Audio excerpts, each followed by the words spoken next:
그럼 우리 첫 번째 주제 한번 가보도록 하지요.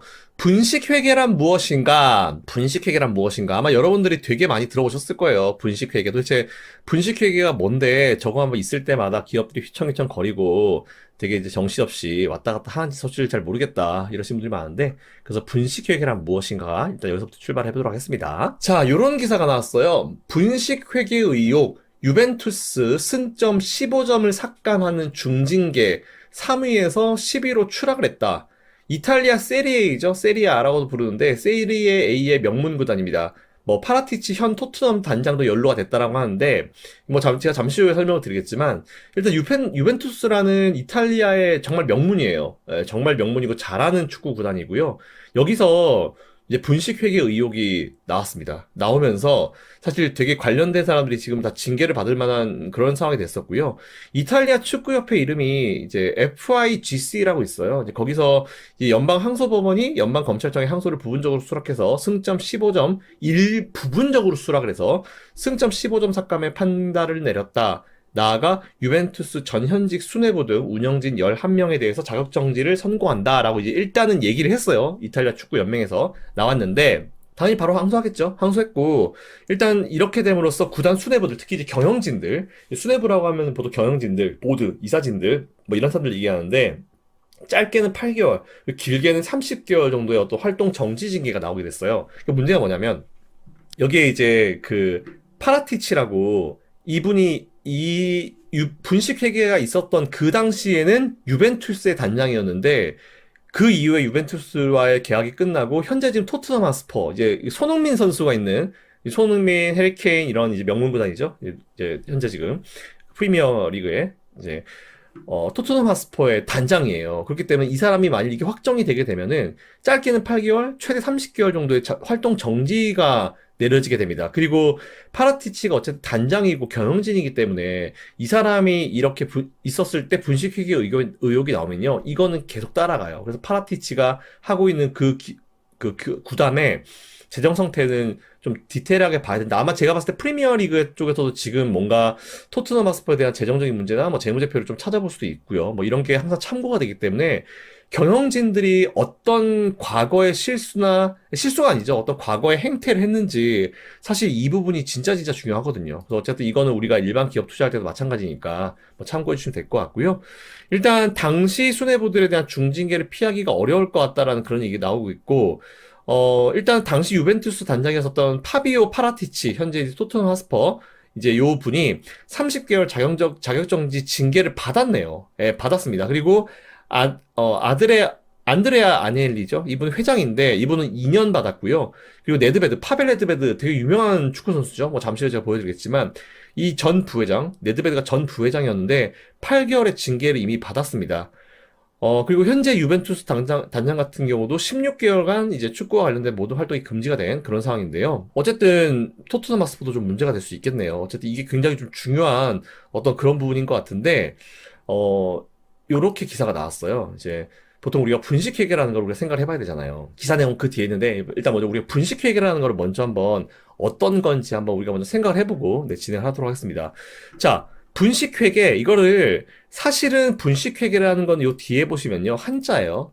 한자로 분식회계 이렇게 돼 있는데 분자가 무슨 분자냐면 가루 분자예요. 가루 분자. 우리 분진 뭐 이런 거 얘기하잖아요. 그래서 가루 분을 쓰고요. 식자가 이제 보통 식자면 먹을 식자 뭐 이렇게 얘기하는데 이거는 이제 꾸미다. 우리가 이제 보통 꾸미다라는 표현 우리가 좀 가다듬다 꾸미다 뭐 이런 식의 식자예요. 꾸밀식이었나? 아무튼 그럴 거예요. 꾸밀식, 그리고 이제 가루 분자인데, 말 그대로 가루로 꾸민다는 얘기죠. 가루로 꾸민다. 그게 무슨 얘기예요? 이게 일반적으로, 이게 사실은 이제 그 훈쇼크라고요. 이제 일본어로 이제 얘기한 훈쇼크고, 이거를 이제 그대로, 한문으로 하게 되면 분식이라는 뜻이 나오는데, 어쨌든, 뭐, 실제보다 더 좋게, 그러니까 보통 우리가 화장을 하면은, 이제, 뭐, 물론 뭐, 이렇게 얘기하면 또 오해하실 수 있겠지만, 일반적으로, 저도 방송을 하잖아요. 근데 사실 저는 뭐 메이크업을 잘 안 하긴 하지만, 방송을 할 때 우리는 뭐 다 메이크업을 합니다. 특히 여성분들도 나가실 때는 메이크업을 하고, 요즘 남성분들도 메이크업 많이 하죠. 그렇게 함으로써 뭔가 원래보다는 조금 더 이뻐 보이고, 원래보다는 조금 더 좋아 보이게 되는 그런 효과를 가지고 있는 게 사실은 이제 우리가 보통 화장이라고 하잖아요. 그래서 이제 분식, 가루분, 식, 꾸밀식 해가지고 가루로 꾸민다라고 해가지고 분식회계라는 뜻인데 보통 이제 이거를 오해하시는 분들이 있더라고요. 분식회계라고 해서 나눌 분자로 생각하시는 분들이 있는데 그게 아니고요. 분식의 분자는 화장입니다. 가루입니다. 가루. 가루 분자고 식자는 꾸밀 식자. 가루로 꾸미는 회계라고 그런 게 받아들이시면 될 것 같아요. 그래서 일단은 이 부분 한번 여러분들이 참고를 해서 보시면 될 것 같고요. 자, 뭐 영어로 보시면은 여기 윈도우 드레싱이라고 나와 있죠. 윈도우 드레싱. 이게 무슨 얘기예요?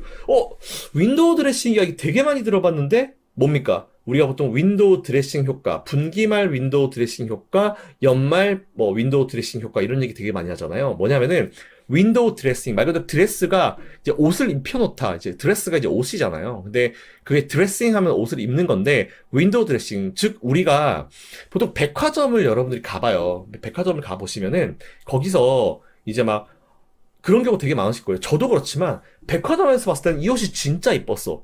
이 신발이 진짜 너무 이뻤어. 이 구두가 이뻤고, 이 목걸이도 너무 이뻤고, 이 귀걸이도 백화점에서 봤을 때는 너무 이뻤어. 너무 이뻤는데, 집에 와서 보니까 이거 뭐지? 그때 우리가 보통 이런 표현을 쓰죠. 조명빨. 그죠? 백화점은 자기들이 판매하는 그 재화의, 이 제품의 어떤 퀄리티를 높아 보이게 하기 위해서 조명을 엄청 때립니다. 조명이 거의 최상급으로 되는 게 이제 백화점이잖아요. 그래서 보통 이제 뭐 많이들 백화점 화장실 가가지고 이제 셀카들 많이 찍으시죠. 네, 그런 부분이 괜히 있는 부분이 아니에요. 그들의 마케팅 방법 중에 하나인데 어쨌든 윈도우 드레싱 말 그대로 더 자기들이 판매하는 옷이 원래도 이쁘긴 한데 그 옷을 더 이쁘게 보이게 하기 위해서 조명도 때리고 하는 거를 보통 윈도우 드레싱. 그리고 윈도우 드레싱 효과가 뭐냐면은 보통 펀드 매니저들이 반기 평가를 받는다 하면은 1월부터 6월 달까지 종목을 되게 매수 매도를 많이 할 거 아니에요. 근데 분명히 이제 펀드 매니저들도 자기의 이런 고집이 있기 때문에 아 이건 좀 더 기다려보자 하는 종목들이 있을 수 있어요. 그랬을 때 어떤 한 종목이 마이너스 50%가 나와 있어. 근데 되게 좋은 기업이야. 근데 시장이 안 좋아서 마이너스 50%가 돼 있어. 이랬을 때 반기별로 보고서를 갖다 펀드 가입자들한테 보내잖아요. 뭐 달별로 보내는 거 있고 자기들 나름이야. 뭐 하여튼 보고서를 얼마 만에 보내는 건 지들 맘대로니까. 근데 꼭 보면 이제 분기나 이제 달별로는 한 번씩 보내요. 자 그렇게 했을 때 딱 봤을 때 보고서를 봤는데 종목을 봤는데 야 이거 최근에 겁나 밀린 종목인데 이걸 우리 펀드에 가지고 있다고 이렇게 생각을 하실 수 있죠. 그러다 보니까 펀드 매니저들은 자기의 그 포트폴리오가 마치 자기 펀드를 가지고 있는 투자자들한테 좋아 보이게 만들기 위해서 연말에 어떤 걸 하냐면은 손실이 큰 종목들과 예를 들어서 마이너스 50%의 종목이 있어요. 그리고 플러스 100%의 종목이 있습니다. 그 두 개를 같이 매도를 때려버리는 거예요. 같이 매도를 때려버리면은 어쨌든 둘 다 똑같은 금액을 매수했다 봤을 때 얘는 100% 수익, 얘는 50% 수익. 그러면 상수에 대해서 어쨌든 50% 수익이 나오고 끝나는 거잖아요. 그로 인해서 우리가 얻는 효과가 뭐예요?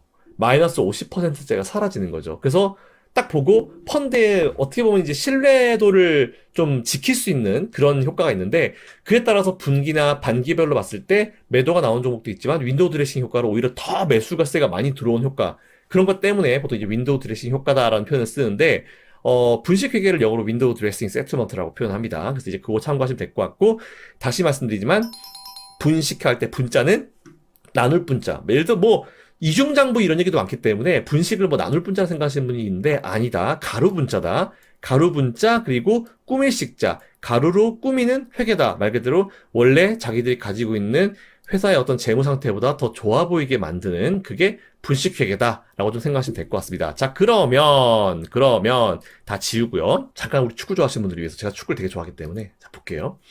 앞에서 이제 이거는 제가 왜 설명을 드리냐면은 이제 이런 분식 회계를 했을 때 어떤 제재를 받는지 제가 저 뒤에서 말씀을 드릴 거예요. 자, 축구의 경우에 현재 보시면 이제 이게 이탈리아 축구 리그입니다. 1등 나폴리 아시죠, 여러분? 여기 누가 있습니까? 우리의 자랑스러운 김민재 선수가 여기 센터백으로 있죠? 중앙 수비수로 정말 너무너무 잘하고 있고 나폴리가 지금 예전에 마라도나 이후에 지금 처음으로 그때 이후에 지금 몇십 년 만에 우승을 지금 눈앞에 두고 있는 그런 상황인데 사실 보면은 여기에 유벤투스가 있잖아요. 어디 갔니? 유벤투스가 지금 10위까지 내려갔죠, 여기? 내려갔는데 보면 여기서 마이너스 15점이 돼 있어요. 이게 이번에 이런 회계 사건에 연루가 되면서 이제 벌점을 받은 건데 여기에 15점 더해보면 37점이죠. 여기까지 올라갔겠죠. 여기까지. 그러니까 어쨌든 나폴리 AC 밀란 그리고 인터밀란 여기와 함께 지금 뭐 빅4를 항상 형성하겠죠 유벤투스가. 근데 마이너스 15점이 되면서 이제 승점이 마이너스 15점 여기 DR이 승점인데 이 승점이 15점이 까이면서 지금 꼴등으로 내려갔습니다. 예, 이렇게 내려간 상황이고 뭐 근데 이거는 특이 상황이기 때문에 뭐 이제 그 밑에 리그로 떨어지진 않겠죠. 어쨌든 이런 상황이고 뭐 밑에 보시면 뭐 라치오도 있고요. 뭐 아마 다 들어보셨을 거예요. 그래서 뭐 아탈렌타 이것도 있고 AS 로마 여기에는 이제 지금 무리뉴 감독이 AS 로마 감독을 있죠. 그 뭐 우디네세도 있고 뭐 이건 그냥 보시면 될 것 같고요. 어쨌든 이런 이번에 제재를 받았어요. 자, 그래서 어떤 기사가 나오고 있냐면 김민재 우승이 보인다. 라이벌 유벤투스 분식 회계로 승점 15점이 삭감됐다라고 나오는데 이 왼쪽에 이분이 이제 네드베드입니다. 파벨 네드베드라고 되게 유명한 축구 선수예요. 엄청나게 유명한 축구 선수고 얼마나 유명한지는 제가 잠시 후 설명드릴 거고요. 이분은 그분 같죠? 스페인의 이에로 같죠? 예, 스페인 맞는 것 같은데 모르겠어요. 되게 중요하지 않습니다. 이런 기사가 나왔어요. 그래서 유벤투스가 라이벌이었는데 분식회계로 승점이 15점 사라지게 되면서 이런 영향이 나오고 있다라고 하는 건데 이분이 이제 파라티치 단장입니다. 잘생겼어요. 예, 이분이 당시에는 유벤투스 단장이었는데 지금은 이제 토트넘 하스퍼 단장인데 자격정지를 지금 몇 개월 받아가지고 그 기간 동안 축구 관련 액션을 못 합니다. 자, 뭐 유벤투스 얼마나 유명한 이제 구단이냐면 뭐 잘 아시죠? 이제 레알 마드리드 거의 뭐 이때 뭐 지구방위 대 시절이죠. 뭐 지단 현재 지금 이제 감독 지단의 레알 마드리드 그리고 이제 거기에랑 거의 견줄 정도로 이분이 이제 그 네드베드예요. 그래서 되게 유명한 선수였고요. 2013년도 진짜 이때 진짜 완전 둘이서 진짜 피크 칠 때거든요. 둘이서 완전 전성기를 이제 구가할 때인데 네드베드가 얼마나 유명한 선수냐면은 그 여러분들 이거 아시죠? 되게 애띠다. 예, 이때 당시가 네드베드 거의 전성기인데 2003년도에 이제 이게 발롱도르라고 이제 그 해 최고의 축구 선수를 이제 발롱도르 프랑스 맞죠? 예, 거기서 이제 주는 건데 뭐 이거 지금 최근에 리오넬 메시랑 크리스티안 호나우두가 둘이서 막 이제 치고받고 하는 그런 이제 상이죠. 근데 이제 뭐 어차피 메시가 더 많이 받았는데 실제로 네드베드라는 분은 2003년도에 이렇게 발롱도르를 받을 정도로 정말 유명한 선수였습니다. 뭐 지단이랑 거의 장난 아니었고요. 근데 이제 이 정도로 유명한 분이 유벤투스 레전드인데 유벤투스 이제 보드진에 들어가면서 이제 그때 당시 분식 회계 이슈에 좀 많이 이제 엮이게 되죠. 그래서 이분도 지금 몇 개월 동안 지금 자격정지를 받은 그런 상황이라고 보시면 될 것 같고요. 뭐, 이래 설명은 난 잘 모르겠다. 유벤투스 이렇게까지 설명을 잘 모르겠다 하시는 분들은 그냥 요즘에 그 녀석이라 불리는 이 선수 있잖아요. 이 선수. 네, 사진 제가 일부러 이런 거 골랐는데, 예, 크리스티아누 호나우두가 이제 얼마 전에 지금은 사우디 팀에 있지만 얼마 전까지 뭐 맨체스터 유나이티드에 있다가 그 전에 있었던 팀이 이제 유벤투스예요. 그래서 크리스티아누 호나우두가 있었던 팀이 유벤투스다. 이 정도면 아마 아실 겁니다. 그래서 우리나라 그때 뭐 와가지고 막 난리 났었잖아요. 뭐 노쇼하고 그랬잖아요. 예. 그래요. 네, 그렇습니다. 그때 북적북적한 그 팀이다라고 좀 보시면은, 거기라고 생각이 되실 겁니다. 역시 유명한 선수가 있어야 돼요. 자, 이거는 이제 보시면은, 사실 제가 좀 기사를 따왔어요, 이거는. 이제 이 유벤투스가 이제 이 문제를 일으킨 것에 대한 어떤 그 기사가 나온 거라 보시면 될 것 같은데, 참, 좀 다양한 생각이 사실 좀 들긴 들었었어요. 사실 저는 이거 보면서 굳이 이렇게까지 해야 될까라는 그런 생각이 좀 들었었는데 일단 보니까 대략적으로 유벤투스가 이번에 2천억대의 분식 회계를 했다고 합니다. 2천억대. 되게 금액이 좀 커요. 보통 이제 이번에 보니까 회사의 수입이나 재산이나 뭐 이걸 갖다 거짓으로 표시했다라고 돼 있죠. 그리고 이제 이익을 최대한 챙기려고 했다라고 했는데 이탈리아 검찰에 따르면 2018년도부터 시작해서 한 세 번의 시즌 동안에 손실 규모를 뭐 최대한 줄였다라고 나와 있습니다. 제일 큰 게 2020년도 시즌에 약 1957억 정도, 한 2천억 정도를 2020년 시즌에 숨긴 건데 2020년도에 뭐 있었어요? 코로나 있었잖아요. 근데 그렇다 하더라도 이제 좀 문제가 될 수 있는 부분인데 사실은 유벤투스 제가 좀 살펴보니까 코로나19 당시에 2020년도 코로나 시작됐고 2021년도 회계 기준 때 4,300억 정도의 적자를 기록했다는 그런 얘기 나왔어요. 그래서 그때 여러분 잘 아시겠지만 코로나 터지고 나서 뭐 바르셀로나 같은 그런 구단들도 이제 문제가 많이 생기고 수입이 문제가 생기면서 이제 리오넬 메시의 월급을 못 주게 됐죠. 이에 따라서 리오넬 메시도 지금 이제 파리 생제르맹으로 이제 이동하게 됐었는데 그때 당시에는 사실 웬만한 이런 축구 구단들이 다 어려운 상황이었던 것 같아요. 그래서 이런 이슈가 있고 나서 유벤투스의 이런 그 주가, 이거 상상사입니다. 예, 주가 상황이 사실은 이제 승점 상가도 문제긴 한데 주가가 사실 좀 제가 많이 떨어졌어요. 그래서 이렇게 되면서 투자자들도 좀 등을 돌리고 있고 팬들도 굉장히 좀 많이 실망을 한 그런 부분인데 사실 분식회계라는 게 제일 문제가 뭐냐면은 그 회사의 어떤 신뢰도에 대해서 완전히 그냥 바닥을 치게 돼요. 보통 보면 다른 어떤 이슈들이 신뢰도를 조금씩 깎아먹는다. 아, 이런 이슈가 신뢰도를 깎아먹는 이슈죠. 보통 우리가 이렇게 표현을 많이 쓰는데 그냥 이 분식회계는요, 그냥 신뢰도가 그냥 수직 하락합니다. 바닥으로. 완전 바닥으로 수직을 할 수밖에 없는 그런 이슈가 되는 건데, 어쨌든 뭐 구단에 대한 어떤 신뢰도가 지금 완전 바닥을 치고 있는 그런 상황이다라고 좀 보시면 될 것 같아요. 그리고 또 비슷한 예를 또 제가 한번 준비를 해봤어요. 어떤 게 있었냐면은, 이제 미국으로 예를 한번 가볼게요. 이게 엔론이라는 기업이에요. 뭐 여러분 잘 아실 수도 있겠지만, 엔론이라는 기업이 있었습니다. 근데 그때 당시에는 엔론이 어떤 기업이었냐면은, 이제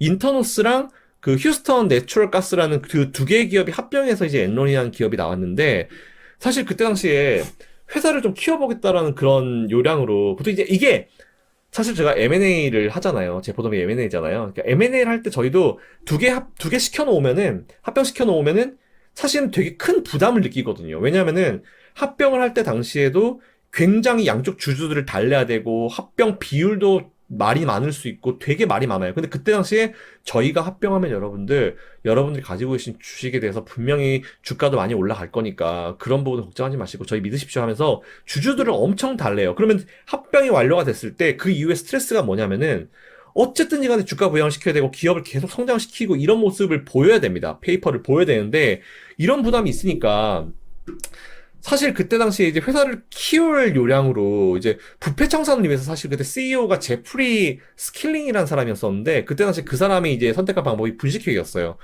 그러니까 그때 당시 이제 엔론의 부채가 어떤 식이었냐면은 유령 회사가 하나 있었는데 그때 자회사로 넘어갔습니다. 그리고 남은 부채가 또 다른 자회사 유령 회사로 넘기 그 부채를 유령 회사로 있는 자회사로 넘기는 방식이었어요. 그러니까 기존에 사실 그때 당시에 문제가 뭐였냐면은 천연가스뿐만 아니고 사업을 확장시킬 때 제일 걸림돌이 됐었던 분야가 뭐냐면은 통신 쪽이었거든요. 미국의 통신 산업이었는데 이미 되게 포화 상태였습니다. 그때 당시 미국의 통신 쪽이 되게 포화 상태에 있었던 통신망이 여기에 이제 엔론에 인수한 3만 킬로미터 정도 되는 광통신망이 부채 탕감이 아닌 또 다른 부채로 돌아오게 돼요. 뭐 그 이후에 뭐 날씨에 대한 어떤 파생 상품도 있었고, 뭐 하여튼 온갖 파생 상품을 다 만들어내고, 직접 거래하는 뭐 엔론 온라인이었나? 자기들끼리 직접 거래하는 엔론 온라인까지, 이제 거래소까지 직접 거래를 했거든요. 그래서 이제 그 선물, 이제 우리가 보통 퓨처 굿즈죠. 이제 퓨처 이제 선물 시장에 되게 좀 많이 의존했었어요. 그게 엔론의 경영의 실패, 보통 경영 실패 사례를 우리가 공부를 할 때, 엔론의 실패 사례로 사실 그때 당시 이제 굉장히 선물 시장에 의존하는 어떤 수익 구조, 이런 얘기를 되게 많이 하는데, 그때 당시에 매출이 63억 달러밖에 안 됐어요. 63억 달러. 근데 이걸 얼마나 분식회계 됐냐면, 1000억 달러까지. 미쳤죠? 거의 30배까지 아니고 20배. 거의 20배 정도 수준으로 분식회계를 합니다. 63억 달러 수준의 매출을 1000억 달러까지 분식회계를 합니다. 정말 미친 짓인데, 그때 당시에 이제 사원 수가 2만 명이 넘었어요. 이제 2만 명이 한순간에 진짜 몰락하는 그런 상황까지 이제 만들었었는데, 참 진짜 못할 짓을 한 거죠. 정말 못할 짓을 했습니다. 정말 엔론이라는 기업이 과거에 이랬었던 적이 있었고요. 두 번째로는 이제 또 우리나라 케이스를 또 살펴봐야겠죠. 우리나라는 분식회계하면 진짜 딱 이 기업 떠오릅니다. 어딥니까? 대우조선해양. 참 제가 보면은 진짜 기업들이 사실은 저는 그렇게 생각을 해요. 기업에 이제 투자를 할 때 기업의 경영진을 여러분들이 좀 많이 보셔라. 많이 보셔라. 꼭 보셔야 된다. 이런 말씀을 제가 좀 많이 드리잖아요.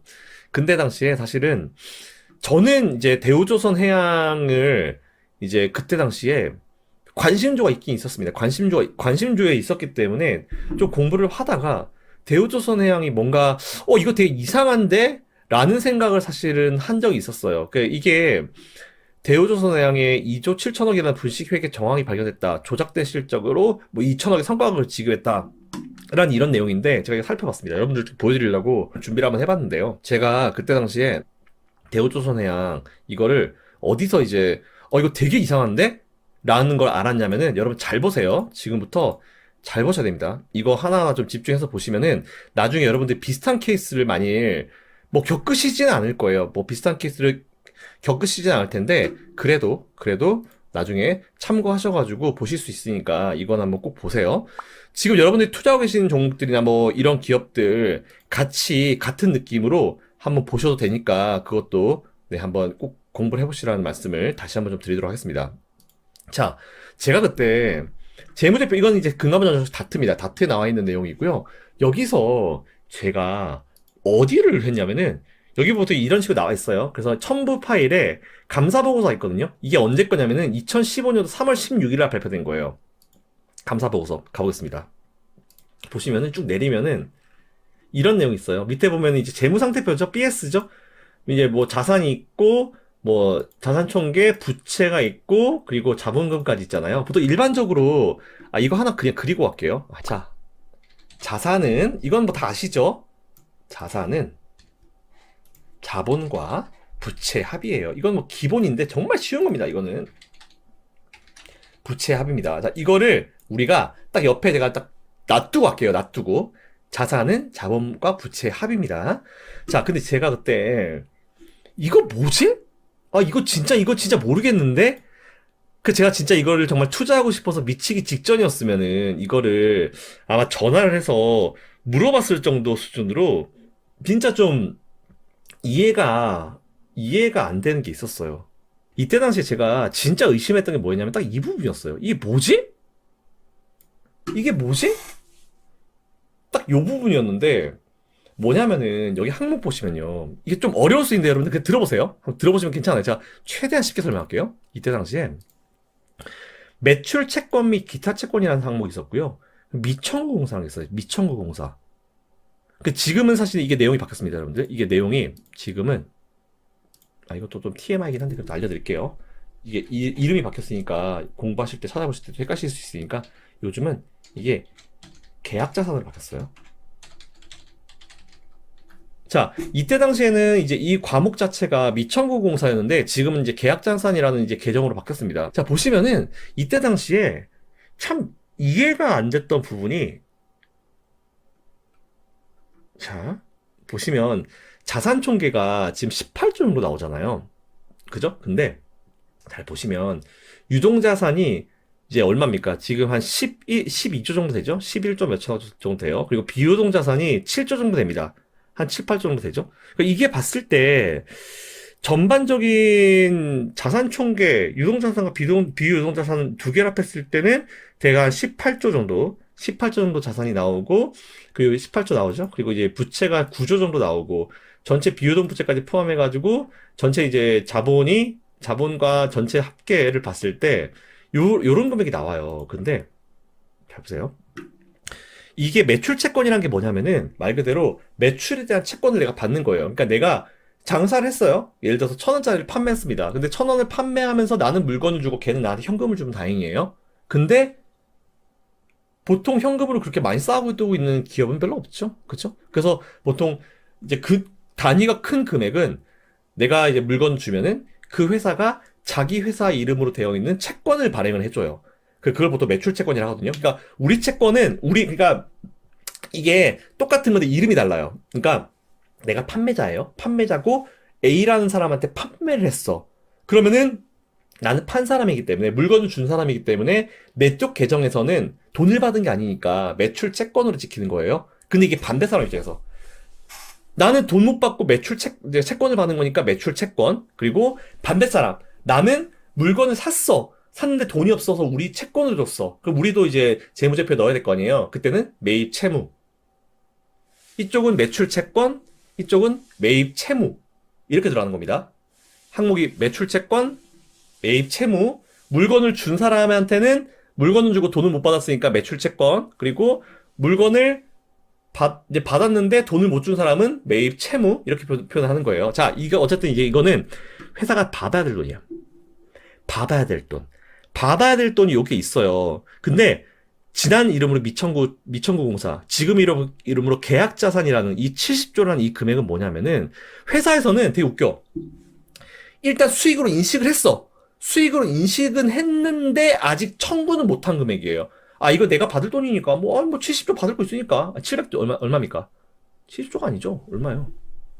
7조죠, 7조. 그러니까 내가 받을 돈이야. 이거는 7조 나오고 받을 돈 있어. 난 받을 돈이니까 그냥 어차피 내가 넣을게. 근데 아직까지 그 회사한테 야, 7조 내놔! 라고 못한 거예요. 그래서 이게 미청구공사라고 하는 건데, 미청구공사 다시 한번 나는 해줬어. 그래서 이거 어차피 받을 돈이니까 내 쪽으로 인식을 해놨어. 7조라는 수익이 났다. 어차피 내 자산으로 들어왔다. 라고 인식은 해놨는데 아직 그쪽한테 야, 이 자식아 돈 내놔라! 라고 못하는 거예요. 그럼 이게 웃긴 게 뭐냐면, 이게, 어쨌든, 회사가 주장을 할 거 아니에요. 우리가 뭐 공사 이만큼 진행했다라고 주장을 할 거 아니에요. 그 주장해놓은 공사 진행률이 실제 진행률보다 사실 과장됐다는 걸 바로 의미하거든요, 사실 이거는. 어쨌든 과장이 돼 있다는 걸 의미해요. 그러니까 즉, 쉽게 얘기하면은, 회사는 공사 진행이 한 7조 정도로 지금 진행이 됐다라고 주장은 해요. 근데 발주처, 그러니까 우리한테 이제 공사를 준 발주처가 이거를 인정을 안 한 거예요. 그러니까 말 그대로 매출 채권에 거품이 굉장히 많이 껴있는 상황이거든요. 매출 채권과 미천공사가 이렇게 벌어져 있는 거는 이거는 매출 채권에 거품이 지금 엄청나게 껴있다라는 그런 의미예요. 그래서 이게 너무 의심스러운 거예요. 물론 이제 분식이 아니어도 미천공사가 많이 껴있을 수 있어요. 뭐냐면은 우리한테 발주를 준 그 발주처가 갑질하는 경우예요. 공사 끝났어. 다 했어. 다 했는데, 걔가 이제 우리가 공사 해주면, 걔가 이제 검수를 할 거 아니에요. 야, 니들 공사 잘했는지 볼 거야. 이렇게 검수할 거 아니에요. 검수를 하면서, 야, 씨, 이거 별로고, 이거 별로고, 이거 하자고, 저거 하자고, 막 계속 이거저거 핑계를 계속 대면서, 이거 지적질을 하면서, 우리한테 대금 지급을 계속 지연을 하는 겁니다.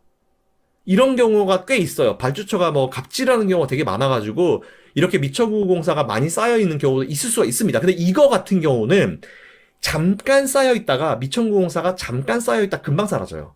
왜냐면 지적질을 몇 년 동안 할 수 없잖아요. 뭐 끼케야 몇 개월 동안 하다가 하필이면 딱 이 재무상태표를 발표해야 될 그 시기에 계속 지적질을 난 받고 있었어. 근데 어차피 이건 내가 돈 받은 거고 쟤네 지적은 거의 끝나가니까 일단 이번 분기 실적에 넣어놔야지 이러고 넣는 거예요.